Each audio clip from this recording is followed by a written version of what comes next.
안녕하십니까. 29번째 시간입니다. 이게 40이 돼야 우리 세계사 진도가 다 나가는 거거든요.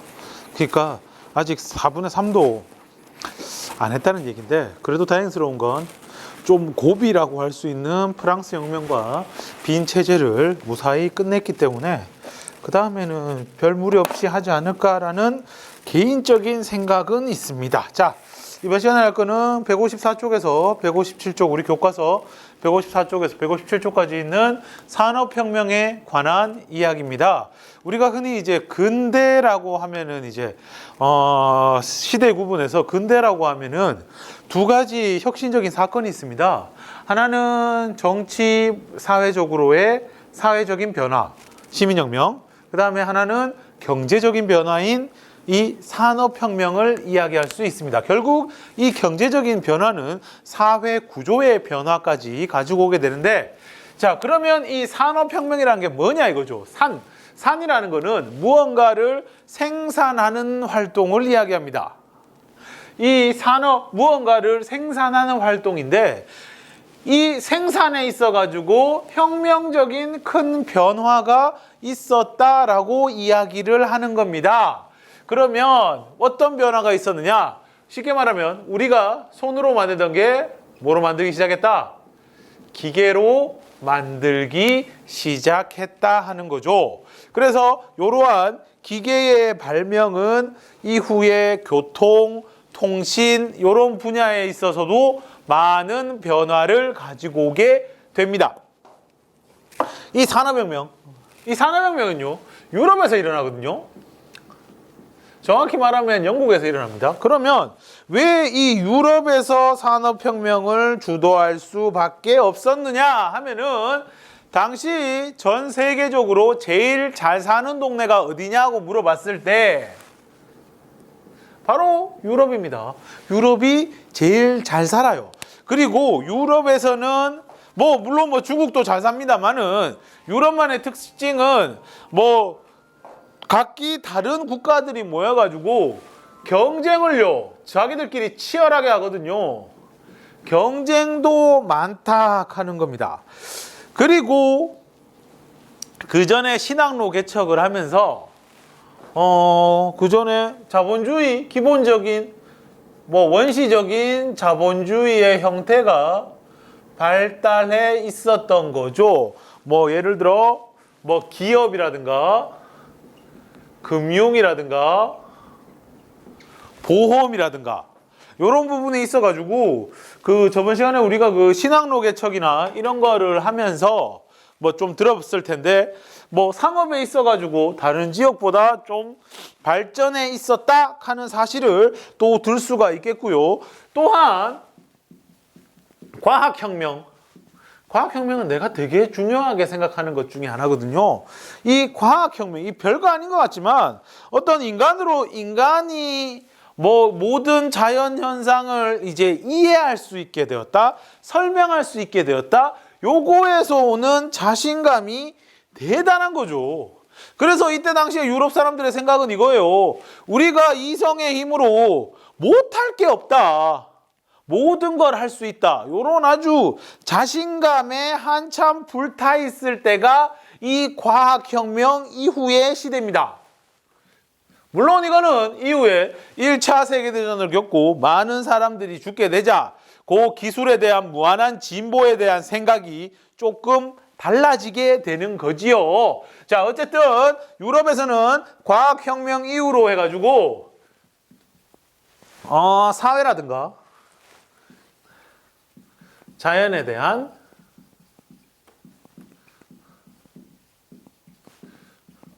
무한한 지배욕을 가지게 되었다 하는 겁니다. 그러니까 우리가 뭐든 할 수 있어, 나는 그럼 어떻게 보면 자신감이죠. 그거를 통해 가지고 결국에는 여러 가지 발명품들이 개발되어 나왔다라고 이해를 하시면 될 겁니다. 요 부분은요, 내 혼자 머릿속으로 이제 뇌피셜로 나오는 얘기를 떠드는 건 아니고요.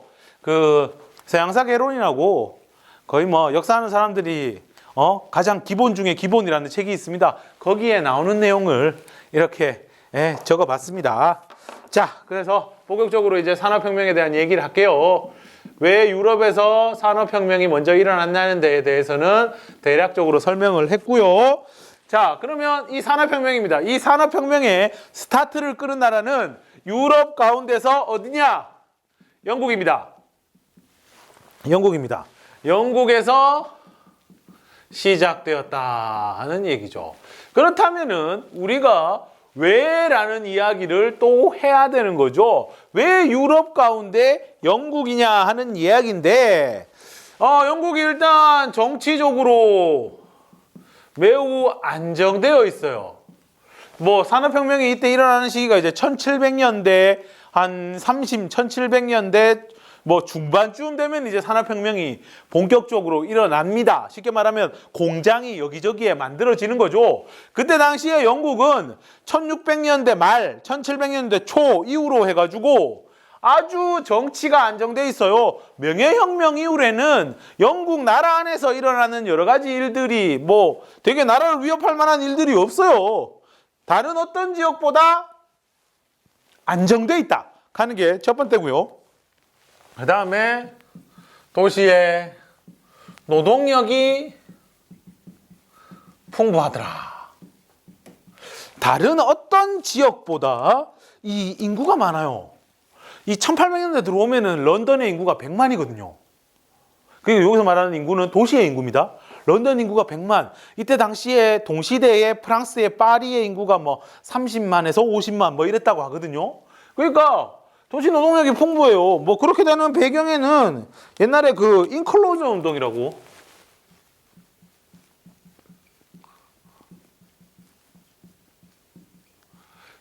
운동이라고 이게 이제 1차 인클로저 운동, 2차 인클로저 운동이라고 1차 같은 경우에는 옛날에 그 뭡니까? 토마스 모어의 유토피아에 나와는 양들이 사람을 잡아먹는다. 양을 키우기 위해서 울타리를 친 거. 그게 1차 인클로저 운동이었고요. 2차 인클로저 운동은 지주들이 땅을 넓히면서 여기서부터 여기까지가 내 땅이다 라면서 이렇게 울타리를 치게 됩니다. 그렇게 되면서 땅을 잃게 된 많은 사람들이 도시로 몰리게 되고 다른 어떤 지역보다 도시의 노동력이 풍부했다라고 이야기를 합니다. 그리고 돈도 비교적 다른 지역보다 넉넉한 편이었고요. 이자도 다른 지역보다 쌌대요. 예, 비교적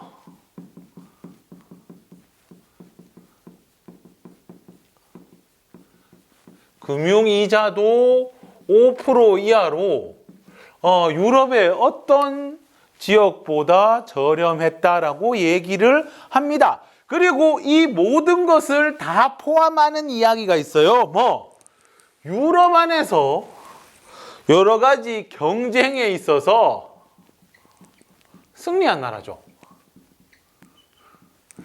유럽에서 있었던 앞서 나왔던 이 경쟁 가운데에서 가장 앞서 나가는 특히 요 경쟁이라는 건 이제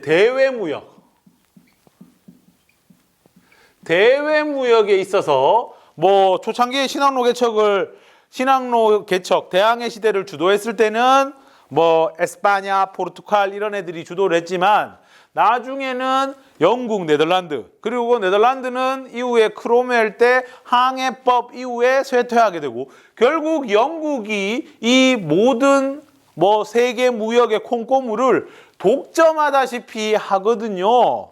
그렇게 되니까 이제 자본도 풍부해지게 되고 자본이 풍부하니까 이자도 저렴해지고 뭐 하여튼 이게 경쟁에서 승리했기 때문에 그거에 대한 어떻게 보면 보상으로 쫙 내려오는 거예요. 그래서 영국에서 적극적으로 산업혁명이 이루어집니다. 사람들이 기계를 개발하게 되고 기계를 개발하는데 많은 돈이 필요하게 되는데 그 돈을 비교적 저렴하게 빌릴 수가 있었거든요. 알겠죠? 그래서 이게 다 이렇게 연결되는 거다 이해하시면 됩니다. 자, 기계가 발명이 되기 시작합니다. 기계의 발명.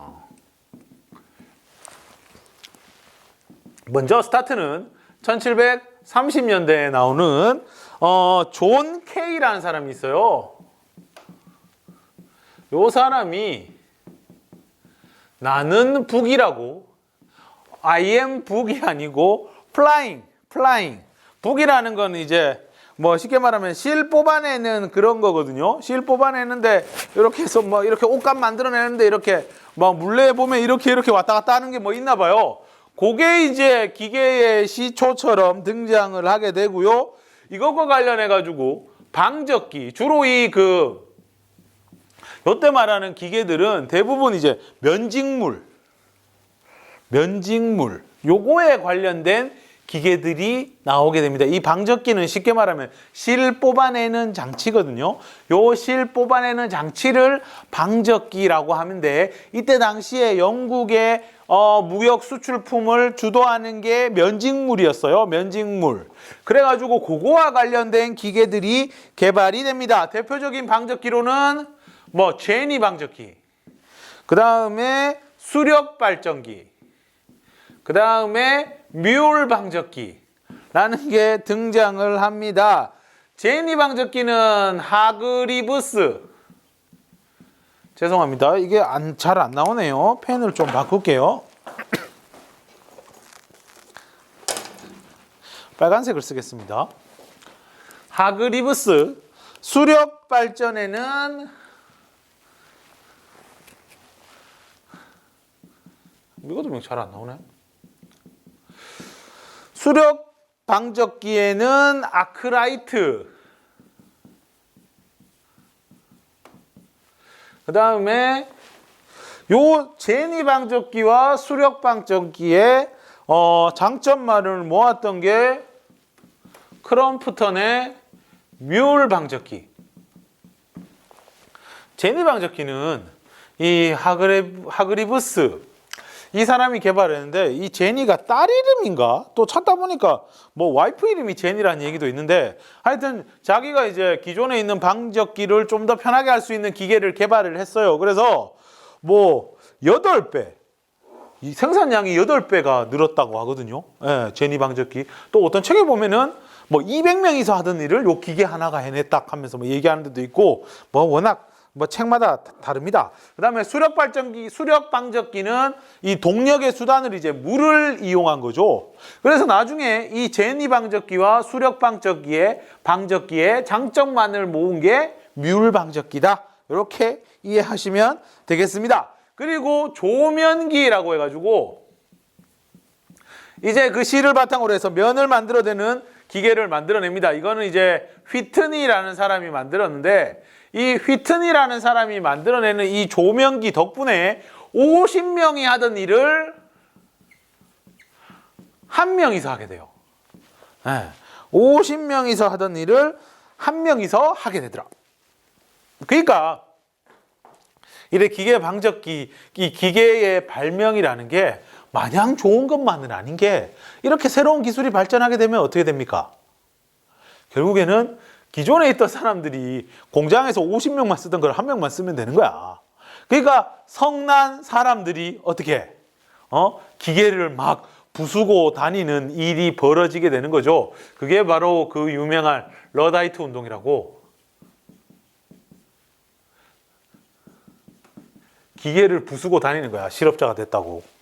요게 주도한 사람이 러든가 뭐 하여튼 그래가지고 이 이름을 러다이트라고 부른다고 하더라고요.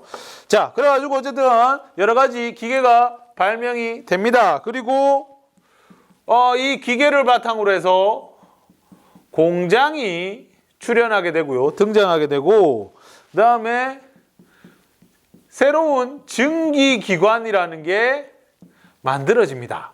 증기기관은 이제 사람이 막 힘을 써가지고 인력으로 하는 일을 갖다가 이 수증기, 물 끓일 때 나오는 증기를 이용해가지고 뭐 그 피스톤을 돌려가지고 이렇게 기계를 돌리는 그 기관을 증기기관이라고 합니다. 대략 증기기관이 만들어질 때가 1760년대고요. 당시 요거를 사용하기 좋게 개량한 사람이 제임스 와트라는 사람이고, 그 덕분에 우리가 지금도 와트라는 이름을 기억해서 여기저기에 많이 써먹고 있습니다. 네. 그 다음에 뭐 이를 바탕으로 해서 다양한 뭐 공업들이 발전을 하게 되는데, 제철업이 발달을 합니다. 이때 당시에 제철업이 발달할 수 있었던 이유 중에 하나로 그 전에 석탄을 가지고 뭐 열을 냈다면은 이 석탄을 가지고 열을 내던 거를 이제 석탄의 부산물인 코크스를 활용한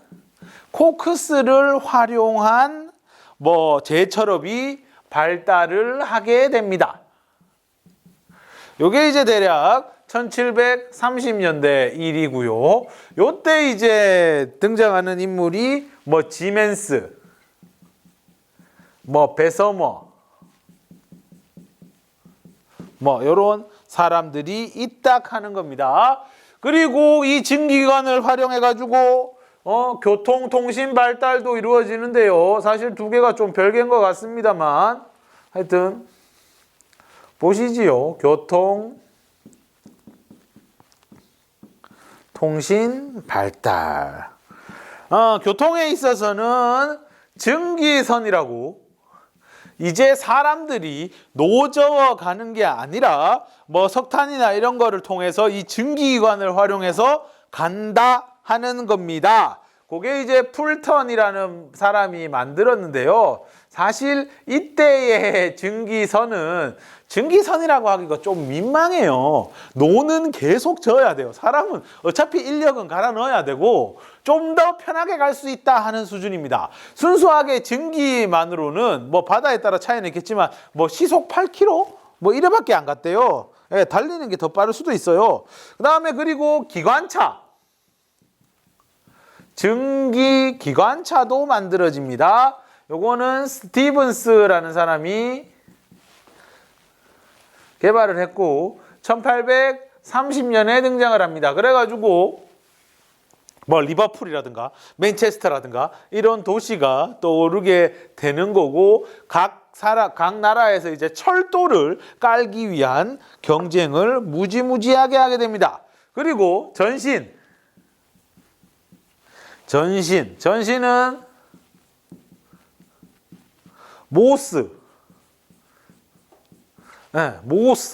모스가 1844년에 전신 이게 그 전에 뭡니까? 엠스 전보에 나왔던 그 뚜뚜뚜뚜뚜뚜뚜뚜뚜 뭐 이렇게 해서 신호를 이 전기 신호를 통해서 연락을 하는 거고 그 이후에 1870년대 되면은 전화도 발명이 됩니다. 뭐 전화 발명은 누가 했는지에 대해 가지고 뭐 말이 많으니까 아 그렇구나 하고 넘어가면 될 것 같고요. 이게 이제 점차 영국에서 시작됐던 게 자꾸 이제 확산이 되는 거죠. 확산. 그래가지고 뭐 사실 산업화라는 게 이루어지는 거죠. 이런 생산에 있어가지고 산업화가 계속 벌어지는 겁니다. 그래가지고 뭐 1830년도에 프랑스, 벨기에에서 산업화가 시작되고 1840년도에 미국, 1850년대에 독일, 1860년대 되면은 스웨덴, 1890년대 되면 러시아. 그러니까 1900년이 들어오기 전에 거의 전 유럽의 나라들이 이제 기계를 사용하고 많은 공장에서 물건들을 생산하기 시작을 합니다. 그리고 새로운 교통통신수단을 활용을 하는 거죠. 그래서 사실 영국이 스타트를 끊었지만 뭐 19세기 말쯤 되면은 미국이라든가 독일이라든가 얘들의 아주 강력한 도전을 받게 됩니다. 그래서 뭐 저번에 미국 하면서도 얘기했는데 1900년대 초반이 되면은 미국의 생산량이 뭐 어마무시하죠. 영국, 프랑스, 독일 합친 것보다 미국에서 만들어내는 생산량이 더 많더라. 알겠죠? 네, 이런 거를 이제 산업혁명이라고 한다 하는 이야기입니다. 그러면 이제는 이제 산업혁명의 결과가 어떻게 산업혁명 이후에 어떤 세상이 왔는가? 사실 이 산업혁명 얘기는 이거는 사실 뭐 어디 기술 시간, 공업 시간 이런 시간에 배워야 되고 역사 시간에 배우기는 좀 그래요. 내가 뭐 이 부분에 있어서 전문가도 아니고 그래서 사실 우리한테 필요한 거는 요게 과연 우리 세계사를 또 어떻게 바뀌어 놓는가? 요거를 봐야 되거든요. 그거는 잠깐 쉬었다가 이야기를 하도록 하겠습니다.